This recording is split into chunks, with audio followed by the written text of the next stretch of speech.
On a night cursed by moonlight, a lone wanderer crosses paths with something ancient and is damned not by fangs, but by desire.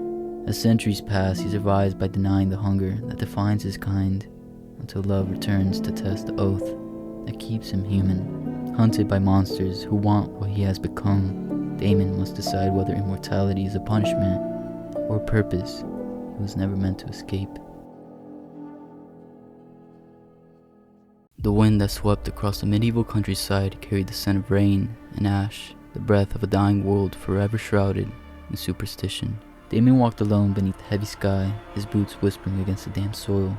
He was a wanderer without a past, drifting from one nameless village to the next, a shadow among the fearful and the forgotten. The moon was his only witness, and it was under her pale gaze that fate chose to find him.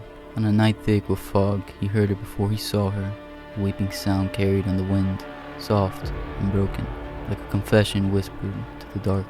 The woman stood at the crossroads, her dress torn, her hair a dark river spilling over her shoulders. When she lifted her face, her eyes gleamed not with life, but hunger, ancient and desperate. She had spoke his name, though he had never told it, her voice trembling with sorrow. You should not have come this way. He might have turned back, but pity bound his feet. Are you hurt? He asked. Her lips parted, revealing the faint glimmer of fangs. Not anymore. The world tilted, a sharp pain like fire tore through his neck. In darkness, endless, cold, and full of whispers, his heartbeat slowed, till it stopped entirely. When Damon awoke, the sun had fallen, and the world was 1,000 shades sharper. He could hear the heartbeat of the forest, the rustle of a rabbit beneath the roots, the pulse of blood in unseen veins. The woman was gone, but her voice lingered like a haunting. Forgive me.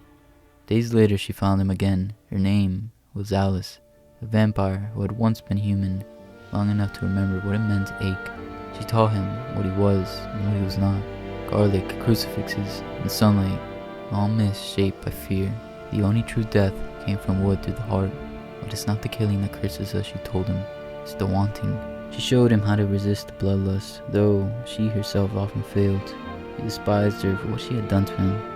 He pitied her for what eternity had taken from her. And as the nights passed, pity turned to understanding, and understanding to love. But the hunger was patient. It waited in the quiet between breaths, and the tremor of every heartbeat he heard, but could not join. One night when the moon hung full and crimson, Damon's control fractured. The scent of blood, her blood, filled the air, and his will crumbled. When the frenzy ended, she lay still in his arms, eyes open to the stars she could never see again. I'm sorry, he whispered, his voice breaking on the weight of forever. From that night on, Damon swore an oath to never drink again, to never surrender to the beast that love had awakened. Centuries would pass, kingdoms would crumble, and yet he would endure, a ghost in history's reflection. For Damon's true curse was not hunger, it was memory, eternal, merciless, and awake. The mountains of Transylvania stretched like the bones of sleeping gods, their jagged peaks draped in white. On one of those slopes, half buried in the frost, stood a ruin once called the castle, and within it, Damon waited for a world that would never need him again. The centuries had passed like fading breaths. The torches of the old empires had become the cold glow of electric lamps. Steel birds filled the skies, and men spoke through invisible wires. Yet none of it mattered. Damon had watched every age build its miracles and destroy them again. For time was not a river, but a mirror, always reflecting the same face, unchanged and unchanging. Each dawn he stood at the highest tower, staring over the snow-laden forest. The silence of winter was a comfort, one of the few things left that resembled peace. Yet even silence can grow heavy when it becomes a companion. That was when she arrived. Her name was Justine, a young woman from the nearby village, no more than 20, with wind-bitten cheeks and eyes that carried a spark of life he had long forgotten existed. She came first to deliver firewood during the cruelest storm of the year, trudging up the narrow mountain path where no one else dared venture. When Damon opened the great oak doors, the sight of her against the white landscape felt like the sunlight he hadn't earned. You live alone up here? She asked, stamping snow from her boots. I live, he said simply. That's all that matters. But she came again the next week, and again after that. Sometimes with firewood, sometimes with bread, sometimes with nothing but questions. She was curious in the way children once were, asking what he read in the evenings, why he never came to town, how old he truly was. Her laughter filled the halls like warmth, returning to long frozen stone. Damon resisted her kindness, but even stone weathers under persistence. He began to answer her questions one at a time.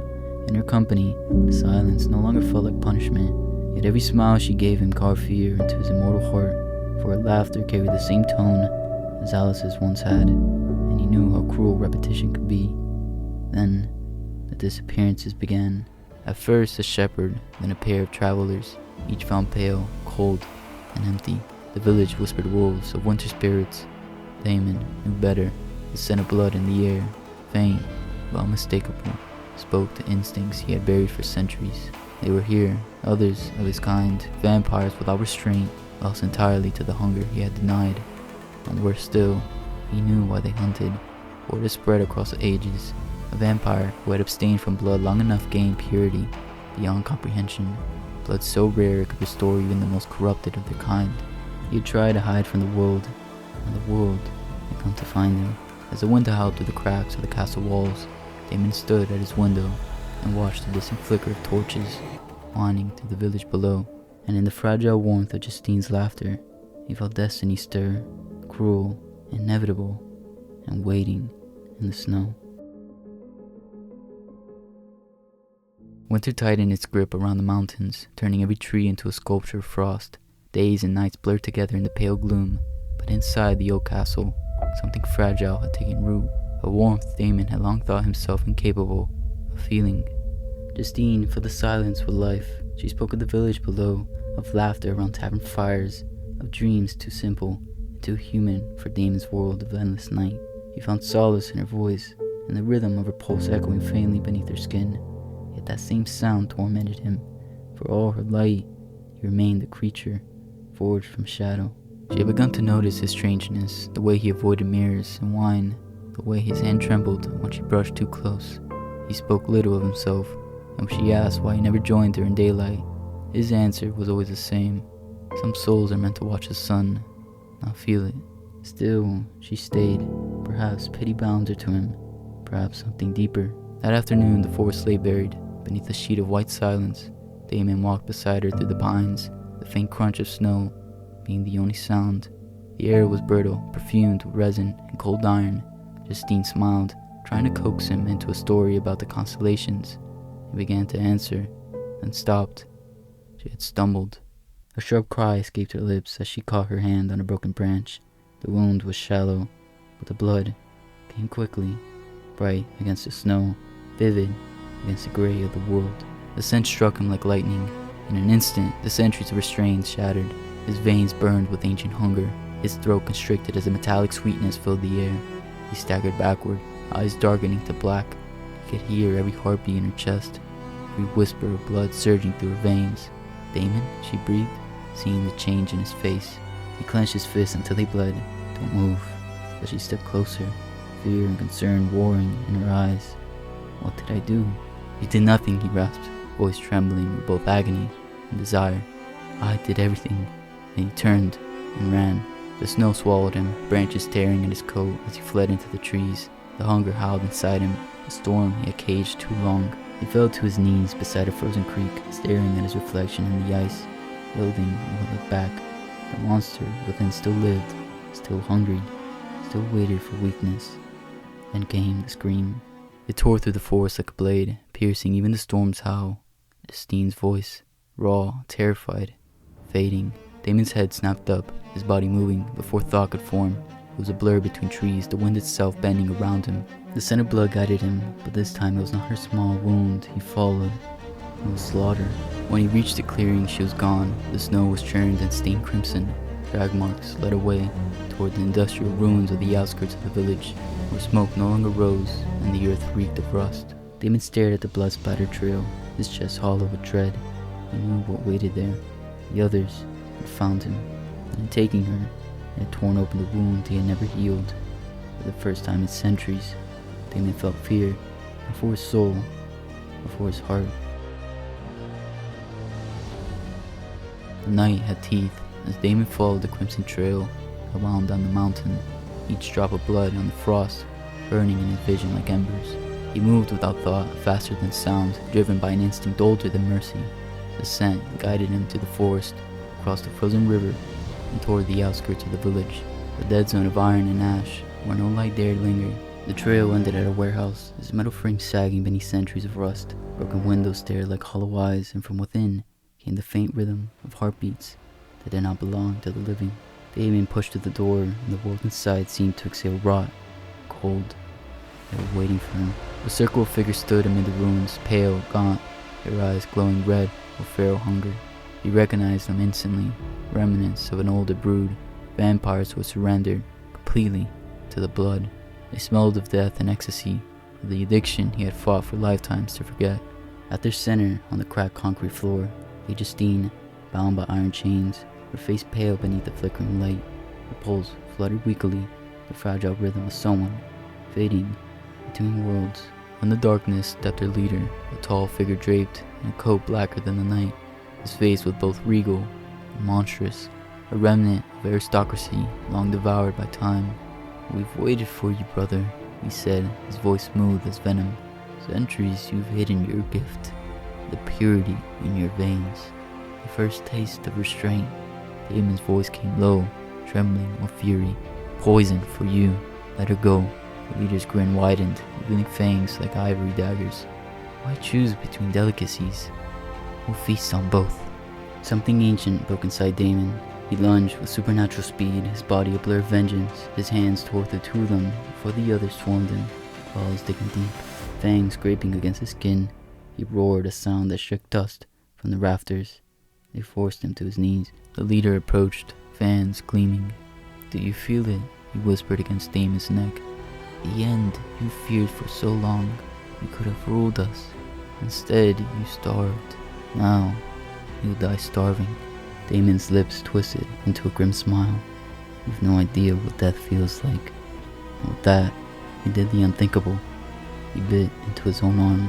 The taste of his own blood flooded his mouth, cold and electric, fire and eternity entwined. It coursed through him like lightning through stone. His eyes flared crimson. The air itself seemed to recoil as power erupted from within him, shattering chains, throwing his captors back. For centuries he had denied the curse. Now it consumed him, but it was his to command. It rose terrible and radiant, faster than shadow, stronger than hunger. The vampire screamed as he tore through them, bones breaking, blood burning. One by one, they fell, until only silence and ruin remained. When it was over, the warehouse was still. Smoke drifted through the shattered windows. Damon stood amid the carnage, his breath ragged, his soul hollow. Then he saw her, Justine, crumpled in the corner, her chest rising shallowly, her skin ghost pale. He rushed to her side, the power fading, the triumph dying in his throat. The blood stained his hands, and in that moment, the monster he had become looked upon the only person who had made him feel human again, and knew the cost of his salvation. The world seemed to hold its breath as Damon knelt beside Justine, her skin pale as moonlight, her pulse flickering like the final ember of a dying fire. His hands trembled as he brushed the blood from her lips, his voice breaking against the silence. "Oh no, not again," he whispered. The words were not for her, they were for Alice, for the centuries of grief that still haunted him like ghosts in his veins. Justine's eyes fluttered open, their color fading into mist. Her breath came in shallow gasps, fragile, fading. "You came for me," she murmured, the faintest smile ghosting across her face. "Always," he breathed, his forehead pressed to hers. Her pulse weakened beneath his touch, each heartbeat softer than the last. Damon felt time unravel, centuries collapsing into that single instant. He had lived through plagues and wars, seen empires crumble, but he could not endure this. Not again. He had sworn never to curse another soul with his darkness. For love is a cruelty that defies vows. He closed his eyes, whispering the old word, the one Alice had taught him, the word of binding and damnation. And he bit into his wrist, his blood dark, luminous, flowed like ink. "Forgive me," he whispered, pressing it to her lips. Her mouth parted instinctively. A single drop was enough to change everything. Damon bent low, his fangs grazing her neck, and with the gentlest of bites, he gave her the venom that would tether her to eternity. He held her close, rocking her body as snow gathered in her hair. Please, he whispered into the cold. Come back to me. Then her breath became sharp and sudden, filling the hollow air. Her chest rose, and when her eyes opened, they glowed faintly, silver-threaded or crimson. The hunger was there, raw and new, but so with clarity. She reached for his face, her fingers trembling. What am I? He smiled through tears. Alive, he said, for as long as I am. They left the ruins behind before dawn, walking hand in hand through the snow. The night felt different, less like a shroud, more like a promise. In time, Damon taught her everything he had learned over the endless exile: how to hunt without cruelty, how to listen to the rhythm of the living world instead of devouring it, how to endure the hunger without letting it consume the soul.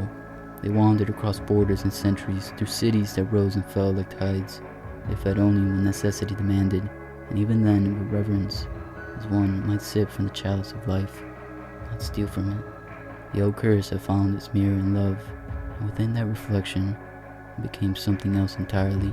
Over the ages, travelers will whisper of them, two figures moving together through the snow, leaving no corpses, no trace but the faint echo of footsteps and a heartbeat that did not belong to the living. And so, the legend changed. Not monsters, but lovers eternal, who conquered the curse not by fleeing it, but by learning that even in darkness, love can be its own light.